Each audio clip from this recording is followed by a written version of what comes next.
قبیلہ غامدیہ کی اس عورت کا تذکرہ موجود ہے جو خود آئی تھی، کوئی گرفتار کر کے نہیں لایا تھا، از خود آئی۔ احساس پیدا ہو گیا نا گناہ کا۔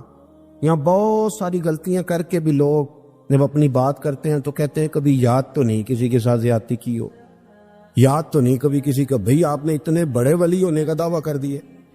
انسان تو انسان رہتا ہے۔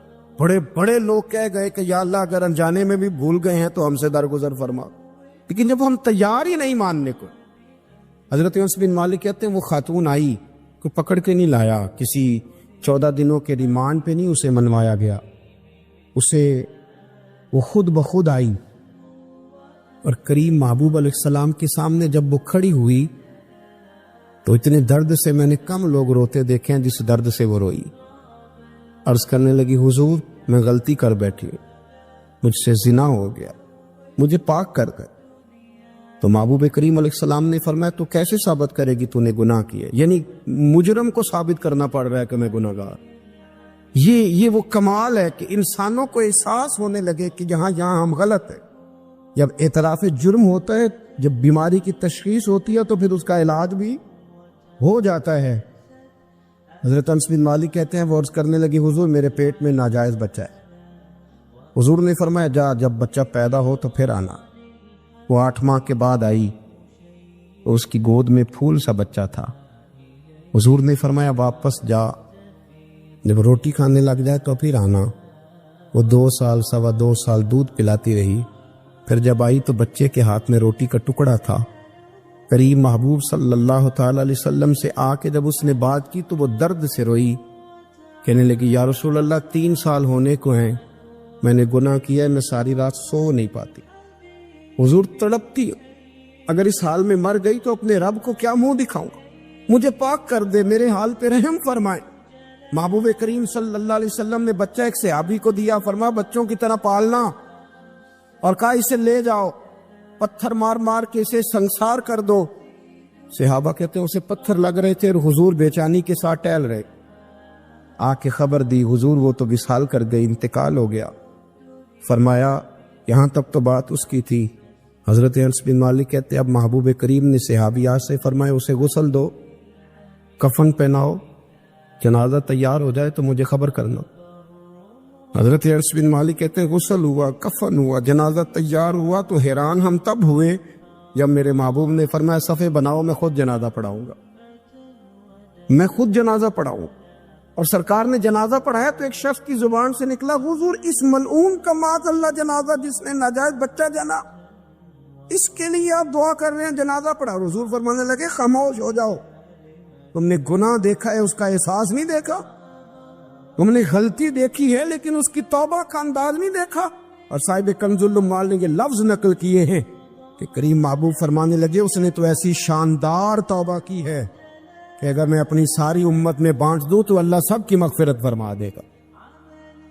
احساس جب پیدا ہو جاتا ہے نا اپنے دل کے اندر کہ یہاں میں غلط ہوں، ان العبد اذا اعترف ثم تاب تاب اللہ علیہ او کما قال نبی صلی اللہ علیہ وسلم، رواہ مشکات۔ حضور نے فرمایا جب کوئی بندہ کہتا ہے نا اللہ میں بھول گیا تھا اور پھر وہ توبہ کرتا ہے تو رب اس کی توبہ کو فوراً ہی قبول فرما لیتا ہے۔ حضرت عبداللہ بن حذافہ جہاد کر رہے تھے، روم کے عیسائیوں نے گرفتار کر لیا، 1000 آدمی نے مل کے پکڑا، گرفتار نہیں ہوتے تھے صحابی، 1000 آدمی نے گھیرا ڈالا، گرفتار کر کے لے گئے۔ اور جب بادشاہ کے سامنے گئے تو وزیر کہنے لگا بادشاہ بندہ بڑے کام کا ہے، اگر ہمارے قابو آ گیا تو فائدہ دے گا۔ صحابی ہیں حضرت عبداللہ بن حذافہ، حضرت فاروق اعظم کا زمانہ ہے، اگر قابو آ گیا تو فائدہ دے گا۔ بادشاہ کہنے لگا کیوں، کیا خوبی ہے؟ کہنے لگے ہم 1000 آدمی تھے، یہ اکیلا قابو نہیں آ رہا تھا، 1000 آدمی تھے، اگر ہماری فوج میں شامل ہو گیا تو بہت بڑا جرنیل ملے گا۔ بادشاہ کہنے لگا کوئی مسئلہ نہیں، 2-3 چیزیں ہوتی ہیں بندے کو خریدنے کے لیے، خرید لیتے۔ بادشاہ کہنے لگا عبداللہ جتنی دولت تجھے چاہیے میں تجھے دے دیتا ہوں، میرے لشکر میں آ جا، معاذ اللہ اسلام چھوڑ دے۔ حضرت عبداللہ بن حذافہ کیا فرماتے ہیں بڑا تو بیوقوف ہے، میں نے دولت کمانی ہوتی تو مدینے میں بیٹھ کے تجارت کرتا، میں دولت کمانے نہیں نکلا، میں تو رسول اللہ کی رضا کمانے کے لیے نکلا ہوا ہوں، دولت کمانی ہوتی تو کسی مارکیٹ میں ہوتا، میدان میں آنا تھا، شہادت ہے مطلوب مقصود مومن، نہ مال غنیمت نہ کشور کشائی. یہ دولت تو لوٹی ہے رسول اللہ کے دروازے کی، جو تو پیچھے پیچھے پھرتی ہے نبی پاک کے غلاموں. یہ کمانی ہوتی تو میں کسی مارکیٹ میں ہوتا، میدان میں تھوڑا ہوتا. عبداللہ بن حذافہ سے ایک دوسری چال چلی. کہنے لگے میاں عہدہ جو تجھے چاہیے، میں بادشاہ ہوں، میرے نیچے جو عہدہ تو کہے گا وہ تجھے مل جائے گا. حضرت عبداللہ بن حذافہ کہنے لگے شاید تجھے پتا نہیں میری تعریف کیا ہے، شاید تو جانتا نہیں میری تعریف کیا ہے. کہا صاحب کی کیا تعریف ہے؟ کہنے لگے میں رسول اللہ کا صحابی ہوں، اور کائنات میں سب سے بڑا عہدہ مصطفیٰ کے صحابی ہونے کا عہدہ ہے. صحابہ وہ صحابہ تھے جن کی ہر صبح عید ہوتی تھی، خدا کا قرب حاصل تھا، نبی کی دید ہوتی تھی. فرمایا میں نے حضور کے جلوے دیکھے ہوئے ہیں، مجھے عہدے کی ضرورت ہی نہیں، اور میں نے عہدہ لینا ہوتا تو میں سیاست کرتا، میں تو شہادت لینے نکلا ہوں میدان میں، عہدے کا میں نے کیا کرنا ہے. اب بادشاہ کہنے لگا اسے قتل کر دو. وزیر کہنے لگا نہیں، ایک بات اور ہے، مجھے ایک چال اور چلنے دو. کہا وہ کیا؟ کہنے لگے میری بیٹی بڑی خوبصورت ہے، مجھے موقع دو اپنی بیٹی کو سجا بنا کے. وہ جوان جس کی جوانی اتنی بڑی ہے کہ 1000 آدمی مقابلے میں کھڑا نہیں ہوتا، اس جوان کے کمرے میں رات کی تنہائی میں بنا سوار کے بی بی کو بھیجا. وہ بی بی کہتی ہے میں ساری رات بن سور کے اس صحابی کے کمرے میں بیٹھی رہی، لیکن یہ کیا شخص تھا، ساری رات ہی مسلح پہ بیٹھا رہا، ساری رات ہی. کچھ دیر تھک جاتا تو یہ کریم رسول پہ درود پڑھنا شروع کر دیتا. بی بی کہتی ہے سحری ہو گئی تو میں نے چھو کے دیکھا کہ انسان ہے کہ جن ہے، یہ بندہ ہے کہ فرشتہ ہے. چھو کے دیکھا. کہنے لگے پیچھے ہٹ جا. میں نے کہا میں نے تو سنا تھا تو 1000 کے مقابلے میں ہے، اور تو اتنا بے حصہ ہے کہ بنی سوری دلہن بیٹھی ہے، تو نے نظر نہیں کی. عبداللہ بن حذافہ، بی بی کہتی ہے نظر پھر نہیں اٹھائی، نظر پھر جھکی ہوئی ہے. کہنے لگے بی بی میں مجبور ہوں، اب میرے اوپر کوئی حسن نہیں چلتا، میں نے جلوائے بددہا کا دیدار کیا ہوا ہے، اب میری نگاہوں میں جچتا نہیں کوئی، اس لیے کہ جیسے میرے سرکار ہے ایسا نہیں کوئی. کبھی بھی اب نہیں کسی کا میرے اوپر جادو چلتا. میں نے مصطفیٰ کو، اور کہا ذرا پیچھے ہٹ کے بیٹھ، مجھے میرے رسول نے غیر محرم سے بچنے کا حکم دیا ہے، ذرا پیچھے ہٹ کے بیٹھ. سحری کا وقت تھا. تو بی بی کہتی ہے اس نوجوان کے جملے میرا سینہ چیر گئے، کلیجہ پھٹ گیا، چیخ نکلی، میں کفر کے عالم میں روئی. میں نے کہا مجھے بتا تو صحیح، آخر یہ جذبہ کہاں سے ملتا ہے، آخر یہ روشنی تو میں نے دیکھی نہیں، کہاں سے آتی ہے؟ ایک میرا باپ ہے جو بنا سور کے مجھے تیرے کمرے میں چھوڑ گیا، بتلا یہ کہاں سے کیف آتے ہیں؟ عبداللہ بن حذافہ کہنے لگے اگر کیف لینا ہے تو بھی میرے مصطفیٰ کا کلمہ پڑھ جا، آجا دروازے رسول پہ جھک جا، مل جائے گا. سویرے دروازے پہ باپ آیا بیٹی سے رزلٹ لینے. دروازہ کھولا تو بیٹی نقاب پہنے باہر آئی. باپ کہنے لگا کیا بلا؟ کہنے لگی پیچھے ہٹا، تو غیر محرم ہے، کافر ہے، میں مسلمان ہوں. اس نے کہا کیا ہوا؟ کہنے لگی تیرے جیسے کو باپ کہوں، تیرے جیسے کو جو مجھے استعمال کر رہا تھا. میں تجھے باپ نہیں مانتی، میں اب رسول والی ہو گئی، میں حضرت فاطمہ کی کنیزہ ہو گئی، میں اب نبی کریم کی خادمہ ہوں، خبردار میرے قریب نہ آنا. یہ داؤ بھی ناکام ہوا. اب حضرت عبداللہ بن حذافہ کے سامنے موت کھڑی کی، ایک کڑا میں تیل گرم کیا، کہنے لگے تجھے اس میں جلایا جائے گا. حضرت عبداللہ بن حذافہ رضی اللہ تعالیٰ عنہ جب جلنے کے قریب ہوئے تو رونے لگے. روم کا بادشاہ کہنے لگا شاید ڈر گیا ہے. کہنے لگے اب سمجھ آئی ہے، اب تجھے پتا چلا ہے، چلا آ جا. حضرت عبداللہ بن حذافہ کہنے لگے تو کافر ہے، تیری کافروں والی سوچ ہے، اس لیے نہیں رویا کہ موت سے ڈر گیا ہوں، میں تو اس لیے رویا ہوں کہ ایک جان ہے وہ نبی پاک پہ قربان ہو رہی ہے. کاش رب مجھے 1000 جان دیتا، میں ساری مصطفیٰ پہ قربان کر دیتا. ایک سنار نے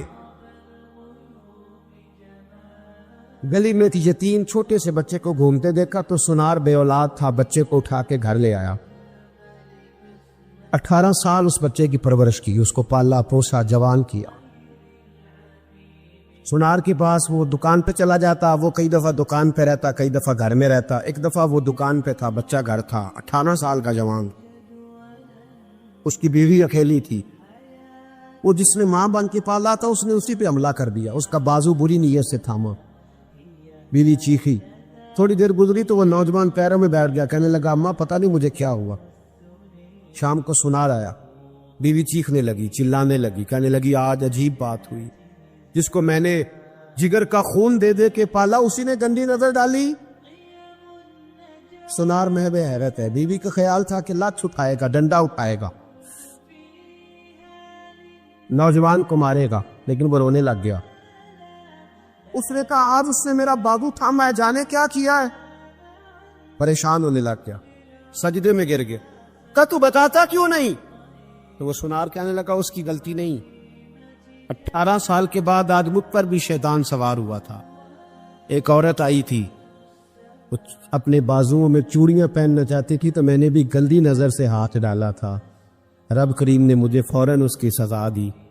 جن کے گھروں میں بیٹیاں ہوتی ہیں ان کی نظریں گندی نہیں ہوتی، جو بیٹیوں کے باپ ہوتے ہیں، جو بہنوں کے بھائی ہوتے ہیں، ان کی نظریں گندی۔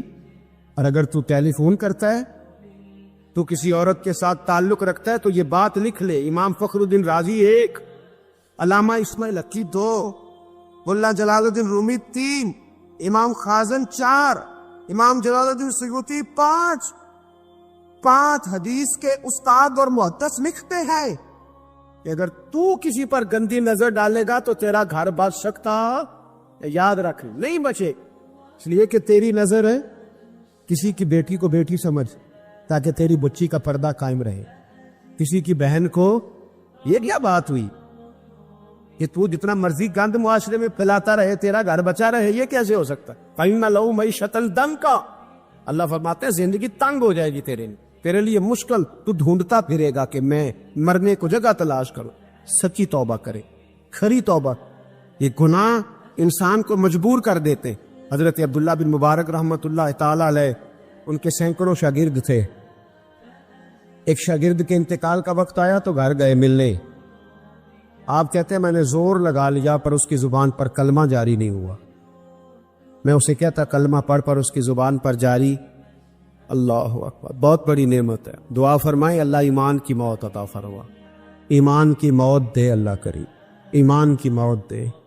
ایسے بھی لوگ دیکھے ہیں، مسجد نبوی ہے، رسول اللہ کا شہر ہے، سر سجدے میں ہے، روح پرواز کر گئی، روح پر کتنا نصیبوں والا ہے، کتنا نصیبوں والا کہ مسجد نبی میں سر سجدے میں رکھا ہے، اور اللہ تبارک و تعالیٰ نے معبود کے قدموں میں موت عطا فرمائی۔ حضرت عبداللہ بن مبارک کہتے ہیں میں نے اس کو کہا کلمہ پڑھ تو اس کی زبان پہ جاری نہیں ہوتا، میں بار بار کہتا تو وہ منت کرتا، کہتا حضور میں کوشش کرتا ہوں جاری نہیں ہوتا۔ فرماتے میں پریشان ہو کے اٹھا، ابھی میں دروازے پہ پہنچا تھا، اس نے چیخ ماری اور روح پرواز کر گئی، بچے رونے لگے، بیوی رونے لگی، تو میں نے اس کی بیوی سے کہا کہ یہ جرم کیا کرتا تھا، اتنا بڑا پاپی پہ کلمہ جاری نہیں ہوا۔ اس کی زوجہ کہنے لگی حضرت جی 2 گناہ تھے اس کے، ایک تو یہ شراب کا عادی تھا، روکتی تھی باز نہیں آتا تھا، اور دوسری بات یہ کہ یہ اپنی اماں کا نافرمان تھا، وہ 2 گلیاں چھوڑ کے رہتی ہے، یہ کبھی ملنے نہیں گیا تھا، اس بوڑھی کا کلیجہ اس کی طرف سے بڑی تکلیف میں تھا۔ حضرت عبداللہ بن مبارک کہنے لگے جا تو بھی دعا کر، اس کی ماں کو بھی کہہ دعا کرے کہ یہاں تو یہ کلمہ نہیں اسے نصیب ہوا، اللہ کرے اللہ آخرت کی منزلیں اس کی بہتر فرما دے۔ حضور صلی اللہ علیہ وسلم کے پاس ایک مہمان آ گئے رات کے وقت میں، جب وہ آئے تو حضور نے پوچھا کھانا کھانا ہے؟ تم نے کہا کھانا ہے۔ جھوٹ اور بھوک کو جمع کرنا منع ہے؟ کہا جی کھانا ہے۔ تو حضور صلی اللہ علیہ وسلم نے فرمایا ازواج مطہرات کے گھروں میں پتہ کرو کچھ ہے۔ حضرت ام سلمہ کے گھر میں پتہ کیا تو کہا یا رسول اللہ 4 دن سے روٹی نہیں پکی۔ حضرت زینب سے پوچھا تو کہا حضور کئی دن سے چولہا ہی نہیں جلایا۔ حضرت عائشہ صدیقہ، حضرت میمونہ، حضرت سودا، تمام گھروں سے بظاہر یہ 2 جہاں کے شاہ ہیں، پر پاس کچھ رکھتے نہیں، 2 جہاں کی نعمتیں ہیں ان کے خالی ہاتھ میں، ہر چیز ہے پر فقر اختیاری ہے، کوئی شے نہ ملی۔ نبی پاک صلی اللہ علیہ وسلم نے مسجد میں اعلان کیا، فرمایا کون ہے جو میرے مہمان کو روٹی کھلائے؟ ان لفظوں کا حسن کوئی حسن والا ہی سمجھ سکتا ہے۔ فرمایا کون ہے جو میرے مہمان کو کھانا کھلائے؟ تو ایک صحابی لے گئے اور اٹھے، وہ صحابی جو صحابہ میں غریب تھے، ایک انصاری جو غریب آدمی تھے، بہت زیادہ امیر آدمی اللہ کی راہ میں خرچ نہیں کر پاتا، اس کے لیے مشکل ہو جاتا ہے، اس کے لیے بہت امیر آدمی جو ہوتا ہے نا، وہ جتنا زیادہ امیر ہوتا ہے نا اتنی دیوار اس کے گرد کھڑی ہو جاتی ہے پیسوں کی، مشکل ہو جاتا ہے اس کے لیے۔ غریب آدمی کھڑے ہوئے، اگرچہ میرے محبوب کے غلاموں میں جو بڑے امیر تھے وہ بھی خرچ کرنے میں بڑے آگے تھے، حضرت عثمان غنی رضی اللہ تعالیٰ عنہ، حضرت عبد الرحمن ابن عوف، حضرت ابو بکر صدیق رضی اللہ۔ لیکن یہ غریب آدمی کا حضور میں لے جاؤں گا، میں لے کے جاؤں، اور یہ بخاری مسلم ہے، حضور نے فرمایا لے جاؤ۔ وہ اب سے آپ بھی گھر لے گئے اور بیوی سے مشورہ کیا، بات پہ غور کرنا، ہر چیز کی بھوک دیکھی جا سکتی ہے، بچوں کی نہیں دیکھی جا سکتی۔ وہ انصاری حضور کے مہمان کو گھر لے گئے، جا کے بیوی سے مشورہ کیا، کہا بھلی مانس گھر میں کچھ ہے؟ تو اس نے کہا تھوڑا سا بچوں کے لیے کھانا رکھا ہے، بچوں کے لیے۔ بچے تو بزدل کر دیتے ہیں، بچے تو آدمی کو بزدل کر دیتے ہیں، بچے تو مار دیتے ہیں، کلیجہ پھٹ جاتا ہے بچہ بھوکا ہو تو، نیند نہیں آتی۔ اب صحابی اپنی بیوی سے کیا کہتے ہیں؟ کہتے ہیں بچوں کو بہلا کے سلا دے، اور رسول اللہ کے لیے نہیں، رسول اللہ کے مہمان کے لیے، بھائی نبی پاک کے لیے نہیں، حضور کے تجھ سے در در سے سگ اور سگ سے ہے مجھ کو نسبت، میری گردن میں بھی ہے دور کا پٹکا تیرا، تجھ سے در در سے سگ سگ سے ہے مجھ کو نسبت۔ لمبی بات ہے کہ بچوں کو سلا دو۔ بی بی نے بچوں کو سلا دیا تو میاں بیوی کا مشورہ ہوا کہ مہمان کے ساتھ بیٹھ کے روٹی کھانا بھی سنت ہے۔ تو اب مہمان کے ساتھ بیٹھ کے کھانا بھی ہے تو کھانا ہے ایک دو آدمی کا۔ اب خاوند اپنی بیوی کو تیار کرتا ہے کہ میں بھی کھانے پہ بیٹھ جاؤں گا، تو بھی بیٹھ جانا، اور جب مہمان کھانے میں ہاتھ ڈال لے تو اٹھنا، کہنا او ہو دیا تو صحیح کیا ہی نہیں، ابھی بجھ جائے گا، اور جا کے دیا بجھا دینا۔ ہم ہاتھ ہلاتے رہیں گے، مہمان روٹی کھاتا رہے گا۔ اور یار اس درد کو، اس کیف کو سمجھو، گھر میں بچے بھی بھوکے، بچوں کی ماں بھی بھوکی، بچوں کا باپ بھی بھوکا، دسترخوان پہ روٹی لگ گئی، روٹیاں چون ڈالی، بی بی اٹھی کہنے لگی او ہو چراغ تو صحیح کیا ہی نہیں، یہ تو بجھ جائے گا۔ حوصلے مند بی بی جس نے بچے بھوکے سلا دیے، وہ بھوکے سوئے ہوئے بچوں کی بھوکی اماں اٹھی اور اپنے خاوند کی تابے داری میں اٹھی، میں گڈی تے ہاتھ ڈور سجن دے، وہ جنج رکھے اونج رہنا ہے، اٹھی اور اس نے نہ دیا ٹھیک کرنے کے بہانے بجھا دیا۔ مہمان روٹی کھاتا رہا اور رسول اللہ کے نوکر قربانی دیتے رہے، وہ روٹی کھا کے سیر ہو کے بستر بچھایا تو سو گیا۔ یہ میاں بیوی ساری رات بچوں کی طرف دیکھتے رہے اور غور کرتے رہے اور راضی رہے کہ ہم نے حضور کا فریضہ نبھایا ہے۔ قربان جاؤں محبوب پہ، بے خبر ہو جو غلاموں سے وہ آقا کیا ہے۔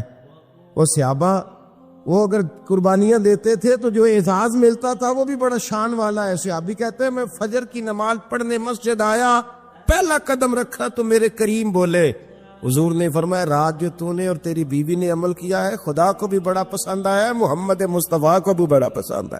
اور پھر ایک لفظ اور ہے حدیث میں، ایک روایت میں کچھ جملے اور بھی ہیں۔ حضور نے فرمایا جب تو اور تیری بیوی رات مہمان کے ساتھ احسار کر رہے تھے نا تو عرش کا مالک تمہیں مسکرا کے دیکھ رہا تھا، رب تمہیں دیکھ کے مسکرا رہا تھا، رب تمہیں دیکھ کے مسکرا، تر بامنی پہ شیخ ہماری نہ جائیے، ہم دامن نچوڑ دیں تو فرشتے وضو کریں۔ فرمایا وہ مسکرا رہا تھا کہ میرے بندے میرے رسول کی رضا کے لیے کیا کر رہے ہیں۔ اور صاحب دیکھو، نبی پاک کے لیے نہیں، خاندان کے لیے نہیں، خاندان نبوت کے لیے نہیں، حضور کے نہ سمجھے یار، اس پہلو کو سمجھے۔ نبی پاک کے بریلی کے امام بول پڑے، فرمانے لگے تجھ سے در سے سگ سے ہے مجھ کو نسبت، تجھ سے در سے ساگ کتے کو کہتے ہیں فارسی میں۔ فرماتے محبوب تیرا دروازہ اور دروازے پہ کتا، اور کتے کے پاس میں بیٹھا ہوں، چلو کتے کے پاس تو بیٹھا ہوں نا، میری گردن میں بھی کوئی تو پٹکا آیا ہی ہے نا۔ تجھ سے در سے سگ اور سگ سے ہے مجھ کو نسبت، چلو میری گردن میں بھی ہے دور کا پٹکا تیرا۔ قرآن مجید بول اٹھا، رب کریم نے فرمایا حبیب یہ تیرے غلام وہ ہیں کہ وَيُقْصِرُونَ عَلَىٰ أَنفُسِهِمْ وَلَوْ كَانَ بِهِمْ خَصَاصَةٌ، فرمایا ان کا حال یہ ہے کہ جس چیز کی شدید حاجت ہوتی ہے وہ بھی اپنے بھائیوں پہ قربان کر دیتے، وہ دے دیتے ہیں تیرے نام پہ۔ جب مکے والے مدینے آئے انصار مدینہ تو میرے مصطفیٰ کریم نے فرمایا نہ تمہاری نسلیں ایک ہیں نہ قبیلے ایک ہیں، لیکن تمہارا نبی ایک ہے، تمہارا رسول ایک، خدا ایک، کتاب ایک، تمہارا میری وجہ سے رشتہ ہے۔ چلو اپنے بھائیوں کے ساتھ احسار کرو، چلو احسار کرو۔ اگر کسی کے 2 مکان تھے تو اس نے ایک اس کو دے دیا جو مکے سے آیا تھا، 2 باغ تھے تو ایک دے دیا، کسی کے پاس ایک تھا تو آدھا بانٹ کے دے دیا، ہر چیز تقسیم کر دی۔ حالات بدل جاتے ہیں، حالات بدل جاتے ہیں۔ تلک الایام نداولها بین الناس، اللہ لوگوں کے درمیان دن بدل دیتا ہے، حالات بدل گئے۔ بڑا مال غنیمت آیا، بنو نذیر کا علاقہ فتح ہوا تو میرے رسول پاک صلی اللہ تعالی علیہ وسلم نے انصار مدینہ کو اکٹھا کیا، فرمایا بھئی مال اب بڑا آ گیا ہے۔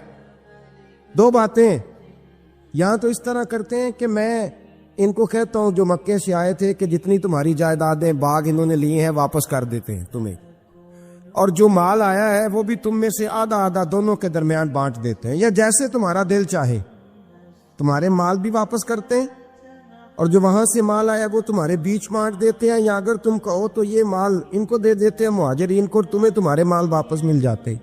حضور نے پوچھا انصار مدینہ سے، حضرت سعد بن معاذ، سعد بن عبادہ تڑپ کے کھڑے ہوئے، عرض کی محبوبہ میں تو ابو بکر کو جانتا ہی نہیں تھا، حضور مجھے کیا پتا عمر کون ہے، میں کیا جانوں عثمان غنی مولا علی کی عظمتوں کو، محبوبہ میں نے تو تجھے ان کی طرف مسکرا کے دیکھتے ہوئے دیکھا ہے، تیرا جلوہ دیکھا ہے، تجھ سے در در سے ساگ ساگ سے ہے مجھ کو نسبت، یا رسول اللہ صلی اللہ علیہ وسلم ہم سے مشورہ نہ کریں، آپ اس طرح کریں جو جائیدادیں ہم نے انہیں دی ہیں وہ بھی ان کے پاس رہنے دیں، اور جو مال آیا ہے وہ بھی ان میں تقسیم کر دیں، اس لیے کہ ہمیں تو بس اتنا پتہ ہے کہ یہ آپ کے غلام ہیں، آپ کے نوکر ہیں، ہمیں اس سے زیادہ کسی چیز کے کوئی غرض ہے، بس آپ کے غلام ہے، بات ختم ہو گئی۔ حضور خاموش ہو گئے۔ صحابہ کہتے ہیں دیر کے بعد ہم نے کہا فیصلہ ہونا چاہیے، فیصلہ پتہ کیا ہوا؟ حضور نے ہاتھ اٹھائے، کہا اے اللہ میرے مدینے والوں پہ رحم فرما، اے اللہ میرے انصار پہ رحم فرما، اللہ ان کے جذبے قبول فرما۔ بھائی اظہار والی زندگی، وہ کیا بات ہوئی کہ میں نے بڑی قربانی دی ہے تو، اور جب تک تو قربانی نہیں دیتا تو قدر والا نہیں ہوتا۔ جو چیز قربانی سے حاصل ہوتی ہے اس کی قدر ہوتی ہے، جو چیز مفت میں آ جاتی ہے اس کی کوئی قدر نہیں ہوتی، کوئی قدر نہیں۔ میں اکثر سوچتا ہوں کہ حضرت خواجہ اجمیری کے خلیفے اجمیر میں بھی تو ہونے چاہیے تھے نا، لیکن ان کے خلیفے اجمیر میں نہیں ہوئے، دلی میں ہوئے۔ تو میں سوچتا ہوں دلی والوں کے خلیفے دلی میں ہونے چاہیے، لیکن دلی میں نہیں ہوئے، پاک پتن میں ہوئے، تو پاک پتن والوں کے یہاں ہو جاتے۔ اس لیے کہ قربانی جو دیتا ہے نا، جو دور سے چل کے آتا ہے وہ قربانی کرتا ہے، قربانی دیتا ہے، اس کو قدر زیادہ ہوتی ہے۔ ہم نے کسی شے کے لیے کبھی قربانی نہیں دی، نہ دین کے لیے، نہ قرآن کے لیے، نہ مسجد کے لیے، نہ شیخ کے لیے، نہ طریقت کے لیے، قربانی تو ہے ہی نہیں۔ تو جو شے مفت ملتی ہے اس کا نہ مزہ آتا ہے نہ قدر ہوتی ہے۔ جو چیز قربانی کر کے لیتے ہو نا، قربانی کر کے، اس کی قدر ہوتی ہے۔ کسی لیے کہا تھا کسی درویش نے، اس نے کہا تھا قدر نبی دا ایک کی جانن دنیا دار کمینے، قدر نبی دا جانن واگے سو گئے وچ مدینے۔ ان سے پوچھو نا، ان سے پوچھو ان حضرات کو کتنی قدر تھی۔ قربانی اپنی زندگی میں دینا سیکھے۔ ایک ہوتی ہے بندے کی ذاتی خواہش، اس کو کچلنا بڑا مشکل ہوتا ہے۔ قربانی بڑی ضروری چیز کا نام ہے، اور جو قربانی دینا سیکھ جاتا ہے وہ بچ جاتا ہے۔ کتیا 6 بچے جنم دیتی ہے لیکن قربانی نہیں نہ دیتی بچوں کی، تو ریوڑ نہیں بنتے، اجڑ نہیں بنتے۔ بکری 2 بچے پیدا کرتی ہے اور سال کے بعد ہزاروں بچوں، لاکھوں بچوں کی قربانی دیتی ہے، پر پھر بھی جدھر جاؤ بکرے ہی بکرے نظر آتے ہیں۔ جو قربانی دینا سیکھ جاتا ہے نا، یزید نے کوئی قربانی نہیں دی، اس لیے کوئی شخص بھی کھڑا ہو کے نہیں کہتا، حالانکہ 14-15 بیٹے تھے یزید کے، کوئی بھی کھڑا ہو کے نہیں کہتا میں اس کی نسل میں سے ہوں۔ امام حسین نے ساری قربانی دے دی۔ ایک زین العابدین بچے تھے، پوری دنیا میں اللہ نے سید عطا فرمائے ہوئے ہیں۔ جو قربانی دینا سیکھ جاتا ہے وہ بچ جاتا ہے۔ ہم نا قربانی کیا، ہمارے پاس تو اضافی شے ہے وہی دینے کو تیار نہیں۔ جب آپ تیار ہی نہیں تو سودا ہی نہیں کر، آپ نکلے ہی نہیں میدان میں، تو حاصل کیسے ہو؟ حصول تو تب ہوگا نا جب آپ کوئی انویسٹمنٹ کریں گے، تو آپ انویسٹ ہی نہیں کر رہے تو بھائی آپ نے پودا ہی نہیں لگایا تو پھل کیسے ملے؟ قربانی نہیں دی تو وہ درجہ کیسے ملے؟ اس کے لیے تو قربانی ضروری ہے۔ اب تمام صحابہ کی زندگی پڑھ لیں، حضرت ابو بکر سے لے کر حضرت بلال تک، یہ سارے قربانی والے ہیں۔ آپ تمام اولیاء کی صفت پڑھ لیں، حضرت غوث اعظم، جیلانی، داتا علی اجویری، خواجہ معین الدین، یہ سب قربانی والے لوگ ہیں۔ قربانی دیتے رہے تو بچے ہوئے ہیں۔ ان کے جو ساتھ تھے وہ بھی قربانیوں والے تھے۔ قربانی حصہ ہے طریقت کا، قربانی ضروری ہے۔ اور ہمارے صوفیاء تو کہتے ہیں جس شخص نے تصوف میں آ کے قربانی نہیں دی، بزرگوں کے پاس ایک شخص آیا، غالباً خواجہ نظام الدین محبوب الہی کی بات ہے، میرے ذہن میں نام پورا نہیں سما رہا، تو ایک مرید نے آ کے کہا حضور زکوٰۃ کتنی دینی ہے؟ فرمایا 2.5%۔ تھوڑی دیر کے بعد حضرت نصیر الدین چراغ دہلوی آ گئے، کہا حضور اللہ کے راستے میں کتنے دینے ہیں؟ فرمایا 50%۔ ایک ساتھی قریب بیٹھا تھا، اس نے کہا پہلے کے لیے 2.5% کا فتویٰ تھا، اس کو کہہ دیا دے دے۔ چند منٹ گزرے تو حضرت امیر خسرو بھی آ گئے، کہا حضور زکوٰۃ کتنی دینی ہے؟ فرمایا جو ہے سارا ہی لے آ، تیری 100% ہے۔ تو وہ ساتھی جو قریب بیٹھے تھے اس نے کہا بابا فتوے علیحدہ ہیں۔ فرمایا فتویٰ ایک ہی ہے، بندے علیحدہ ہے، فتویٰ ایک ہی ہے، مجھے پتہ ہے کون کتنے دے سکتا ہے، وہ جس کو میں نے 2.5% کہا ہے وہ بھی جا کے حساب کتاب کرے گا، اس نے 2.5 بھی پورا نہیں دینا۔ اور فرمایا جس امیر خسرو کو میں نے کہا نا سارا لے آ، اس کا دل کرے گا میں اپنا مکان بھی توڑ کے لے آؤں۔ میں نے فتویٰ ایک ہے، بندہ دیکھ کے بات کی ہے۔ بھائی قربانی نہیں ہے، اظہار ہی نہیں ہے، جذبہ ہی نہیں ہے، ہمارا مزاج ہی نہیں ہے۔ لیکن نا یہ اب ایک تو شریعت کی قربانی ہے نا، یہ تو اس پہ بھی لوگ بڑا سوچیں گے، اس پہ بھی لوگ بڑا سوچیں گے، فتوے پوچھتے پھریں گے کہ جی میرے اوپر تو ابھی میں نے تو 15,500 قرضہ دینا، دوں کہ نہ دوں، کون سی دوں؟ فتوے پوچھیں گے، دینے کی دفعہ فتوے پوچھیں گے اور لینے کی دفعہ چھٹی، جو آتا ہے آنے دو۔ کبھی لینے کی دفعہ بھی فتویٰ پوچھنا صاحب کہ یہ مجھے اتنا مال آ رہا لے لوں کہ نہ لوں، وہ لے لیا، قابو کر لیا، جب دینے کی باری آئی تو فتویٰ احصار کرے۔ اور احصار صفت ہے مسلمان کی، یہ احصار کرنے لگتا ہے تو بچنے لگ جاتا ہے، اس کا فائدہ ہونے لگ جاتا ہے، قربانی دینے لگ جاتا ہے تو بچ جاتا ہے۔ کسی نے کہا تھا سن اے مسلمان، یہ نقطہ فیض قرآنی میں ہے، عظمت و اسلام اور مسلم صرف قربانی میں ہے۔ اگر تو جینا چاہتا ہے تو قربان ہو۔ حضرت سیدنا ابو بکر صدیق فرماتے ہیں میں حضور کے سامنے بیٹھا، ایک شخص آیا، اس نے آ کر کے کہا یا رسول اللہ صلی اللہ تعالی علیہ وآلہ وسلم، یہ میرے ہاتھ کے اندر خنجر ہے، میں قتل کر کے آیا ہوں۔ قاتل کھڑا ہوا، ایک طرف قرآن مجید کا حکم ہے کہ جس نے ایک آدمی کو قتل کیا پوری انسانیت کو قتل کیا، حضور یہ خنجر ہے، قتل کر کے آیا ہوں۔ میرے مصطفیٰ نے فرمایا کس کو قتل کیا؟ عرض کی حضور سگی بہن کو مارا ہے، سگی بہن تھی میں نے قتل کر دی۔ میرے نبی پاک صلی اللہ علیہ وسلم نے فرمایا کیوں مارا؟ پیار نہیں تھا؟ کہا موبا بہن سے کس کو پیار نہیں ہوتا، بڑا پیار تھا، پر مارا کیوں؟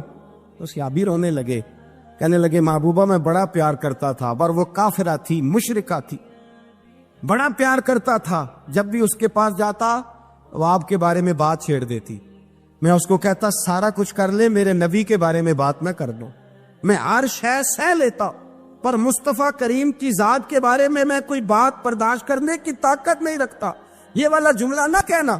میں اس کو روکتا، منع کرتا، وہ باز نہ آتی۔ کہتے ہیں آج اس نے اتنی سخت بات کی کہ میں اس کا گلا کاٹ آیا ہوں، قتل کر دیا ہے۔ حضور میرے لیے حکم کیا ہے؟ تو نبی پاک نے فرمایا جا، تیرے اوپر کوئی سزا نہیں، تو نے جو کیا ہے اچھا ہی کیا ہے، نہیں اچھا کر ڈالا ہے جو تو نے کیا ہے۔ ایک صحابی نابینا تھے، آنکھوں سے نظر نہیں آتا تھا، رشتہ کوئی نہیں دیتا تھا، معذور آدمی تھے، نکاح ہوا، شادی ہوئی، 2 بیٹے دیے اللہ، گھر بس گیا، بیوی کپڑے دھو کے دیتی، خدمت کرتی، روٹی پکا کے دیتی، بچے بڑے حسین تھے۔ اور وہ صحابی خود فرماتے ہیں، نابینا صحابی کہتے ہیں موتیوں کی طرح کے میرے بچے، جو بھی آتا آ کے کہتا تیرے موتیوں کی طرح کے لال ہیں۔ لیکن آپ فرماتے ہیں ایک صبح اعلان ہو گیا، مدینے میں شور ہو گیا، کچھ نابینا صحابی کی بیوی قتل ہو گئی، کسی نے خنجر کے دبایا، مر گئی ہے۔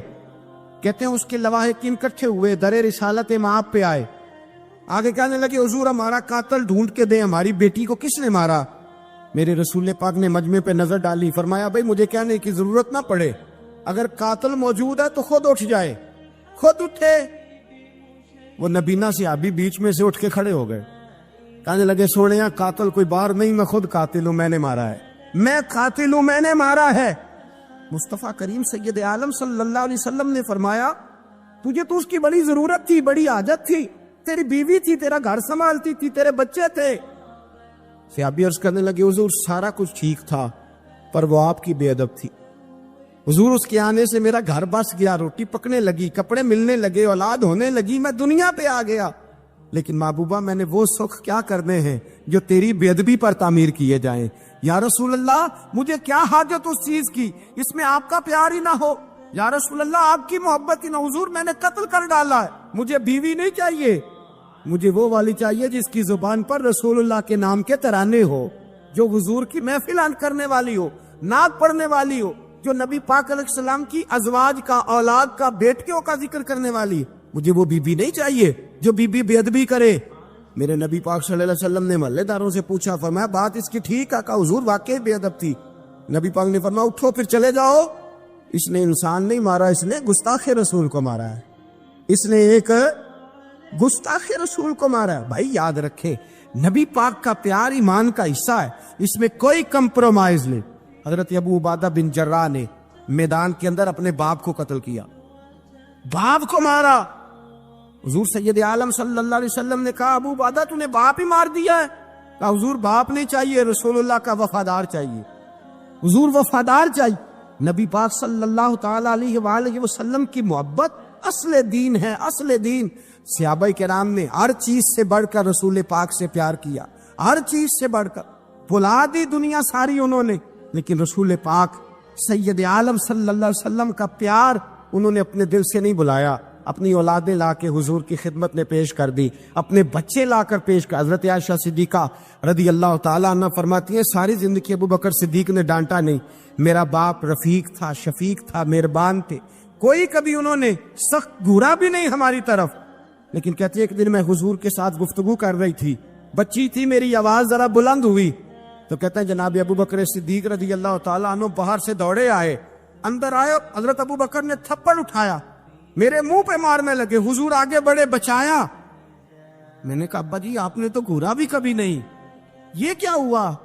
حضرت جناب عائشہ صدیقہ کہتے ہیں ابو بکر صدیق رو پڑے، کہنے لگے عائشہ میرے اوپر سے پہاڑ بھی گزر جائیں تو مجھے تکلیف نہیں ہوتی، اور میرے مصطفیٰ کے سامنے کوئی اونچا بولے بھی تو میرا دل ٹوٹ جاتا ہے۔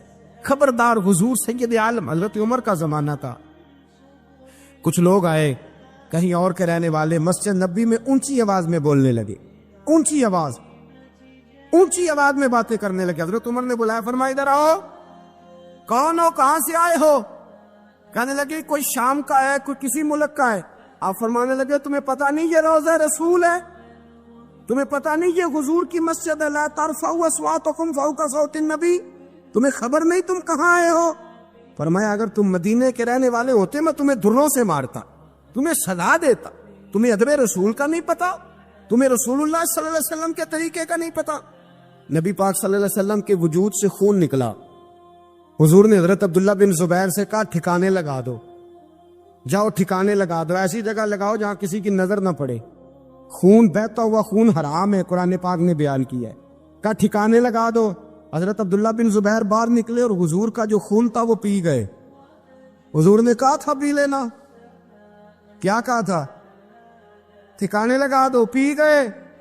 واپس آئے تو مصطفیٰ نے فرمایا کہاں ٹھکانے لگایا؟ کہا یا رسول اللہ ایسی جگہ جہاں کسی کی نظر نہیں پڑے گی، ایسی جگہ جہاں کسی کی نظر نہیں پڑے گی۔ حضور نے فرمایا پی گئے ہو؟ کہا حضور پی گیا ہوں۔ فرمایا جاؤ، نبی کا وعدہ ہے تمہارے وجود کو جہنم کی آگ چھوئے گی بھی نہیں۔ ہم وہ والا پیار کرتے ہیں جو حضور نے کہا ہے۔ حضرت ام احمد نبی پاک کی دائی تھی، حضور کی رضائی والدہ تھی، سرکار کی طبیعت مبارک علیل ہوئی تو حضور نے نا، ویسے نبی پاک جب پخانہ کرتے تھے نا تو حضرت عائشہ صدیقہ فرماتی ہیں حضور کے پخانے سے کستوری سے بھی زیادہ خوشبو آیا کرتی۔ اور آپ حضرت انس بن مالک فرماتے حضور کھیتوں میں پخانے کے لیے جاتے، میں ساتھ جاتا، جہاں نبی پاک صلی اللہ علیہ وسلم پخانہ کرتے میں وہاں جا کے دیکھتا تو کوئی شے نہ ہوتی، میں کہتا حضور کہاں گیا؟ اللہ کے رسول فرماتے جب میں پخانہ کرتا ہوں تو زمین کھل جاتی ہے، میرا پخانہ اندر سمو لیتی ہے۔ حضور کے پخانے اور پیشاب سے کستوری کی خوشبو آتی تھی، کستوری کی خوشبو آتی تھی۔ حضرت ام ایمن رضی اللہ تعالی عنہ کہتی ہیں حضور نے پیشاب کیا، طبیعت مبارک قلیل تھی تو لکڑی کے ایک برتن میں حضور نے پیشاب کیا اور کہا اماں جی اس کو باہر رکھا ہے، کہیں باہر ٹھکانے لگائیں۔ حضرت ام ایمن کہتی ہے میں نے اسے ہاتھ لگایا تو میرے وجود سے بھی خوشبو آنے لگی، میرا جسم مہکنے لگا۔ حضرت ام ایمن کہتی ہے میں باہر جا کے نکال کے دکھاؤ کسی حدیث سے کہ رسول پاک نے فرمایا ہو میرا پخانہ پی جانا۔ حضرت ام ایمن باہر گئیں، نبی پاک کا پیشاب مبارک پی گئیں، واپس آئیں تو حضور نے فرمایا اماں کہاں رکھا ہے؟ کہنے لگی محبوبہ وہاں رکھا ہے، کسی کی نظر نہیں پڑے گی۔ حضور نے فرمایا پی گئی ہو؟ کہا حضور پی گئی ہوں۔ فرمایا جاؤ میرا وعدہ ہے قیامت تک تمہیں پیٹ کی بیماری کوئی نہیں لگے گی، جب تک زندہ رہو گی پیٹ کی بیماری۔ حضور نے کہا تھا کہ پی جاؤ نا۔ بھائی یاد رکھے رسول اللہ صلی اللہ علیہ وسلم کے صحابہ جو حضور کی تعظیم کرتے ہیں تو اس کا حکم نہیں دیا نبی پاک، لیکن وہ جانتے جب تعظیم کی باری آئے تو جو بھی کام تعظیم کا ہوگا، جو کام بھی عزت کا ہوگا وہ عزت دی جائے گی۔ ایک صحابی حضور علیہ السلام کی گھوڑے کو کجاوا بالا کرتے تھے، کاٹھی ڈالتے تھے۔ حضور نے کہیں نہیں کہا کہ وضو کر کے ڈالنا، غسل کر کے ڈالنا، کہیں نہیں کہا۔ رسول پاک صلی اللہ علیہ وسلم رات کو کہہ دیتے کہ صبح جانا ہے تو گھوڑا تیار کر دینا، اونٹ تیار کر دینا۔ ایک دن اللہ کے محبوب سویرے اٹھے، گھوڑا تیار تھا، حضور بیٹھے تشریف لے گئے۔ جب تشریف لے گئے نبی پاک صلی اللہ علیہ وسلم تو حضور واپس آئے تو بلایا، ان سے صحابی کا نام تھا حضرت اسلح بن شریک، ان کو بلا کے حضور نے فرمایا یار آج کجاوا تو نے نہیں باندھا۔ وہ رونے لگے، کہنے لگے محبوبہ اس کا مطلب ہے میرا باندھنا آپ کو پسند آتا ہے، اس کا مطلب ہے میری خدمت قبول ہے۔ فرمایا تو نے نہیں باندھا؟ یا رسول اللہ نہیں۔ فرمایا کیوں نہیں باندھا؟ کیا جواب ہے، کیا حسن ہے۔ کہنے لگے یا رسول اللہ میں صبح اٹھا تو میرے اوپر غسل فرض تھا، اگر میں بغیر غسل کے ہاتھ لگاتا حضور کو نہیں نبی پاک کے گھوڑے کے کجاوے کو، کہ حضور گھوڑے کے کجاوے کو بغیر غسل کے ہاتھ لگاتا تو بے ادبی تھی، اور اگر غسل کرتا تو حکم ماننے میں دیر ہوتی تھی، یہ بھی بے ادبی تھی، لہذا کسی اور کی ڈیوٹی لگائی۔ صحابہ نے حضور کی وہ تعظیم کی جس کا حضور نے حکم نہیں دیا تھا نبی پاک نے کہ یہ والی تعظیم کرو۔ ایک دن حضرت عمر فاروق جناب ابو بکر صدیق سے ملنے آئے، کہنے لگے ابو بکر ایک کام سے آیا ہوں۔ کہا عمر کہو۔ امیر المومنین کے پاس آئے جناب عمر، ایک کام سے آیا ہوں۔ کہیے۔ کہنے لگے ایک شے کی ضرورت ہے، مانگوں گا تو آپ دے دیں گے؟ جناب عمر فاروق رضی اللہ تعالیٰ عنہ کہنے لگے میرے بس میں ہوئی تو ضرور دے دوں گا، تو میرا بھائی ہے بات تو کر۔ تو حضرت عمر نے پتہ کیا مانگا؟ کہنے لگے ابو بکر وہ جو غار ثور میں تم 3 دن حضور کے ساتھ رہے ہو نا، میں 3 راتیں نہیں مانگتا، ان میں سے مجھے 1 رات دے دو۔ اور کیا لفظ ہیں، کیا حسن ہے۔ کہنے لگے عمر کی زندگی کی ساری نیکیاں لے لو، 3 راتوں میں سے 1 رات مجھے دے دو، 1 رات مجھے دے دو۔ حضرت ابو بکر صدیق رضی اللہ تعالیٰ عنہ رو پڑے، کہنے لگے میں نے کہا تھا جو بس میں ہوگا دوں گا، یہ تو میرے مصطفیٰ کی محبت ہے، یہ کسی کو دینا میرے بس کی بات، یہ حضور کا پیار ہے جو میں نے سنبھال کے رکھا ہوا ہے، سنبھال کے پھر کے گلی گلی تباہ، ٹھوکریں سب کی کھائے کیوں، دل کو جو عقل دے خدا تو تیری گلی سے جائے کیوں، جان ہے عشق مصطفیٰ روز فضو کرے خدا، ارے جس کو ہو درد کا مزہ وہ نازے دوا اٹھائے کیوں، اب تو نہ روک ہے غنی عادت سگ بگڑ گئی، پہلے ہی دن میرے کریم لقمہ تر کھلائے کیوں۔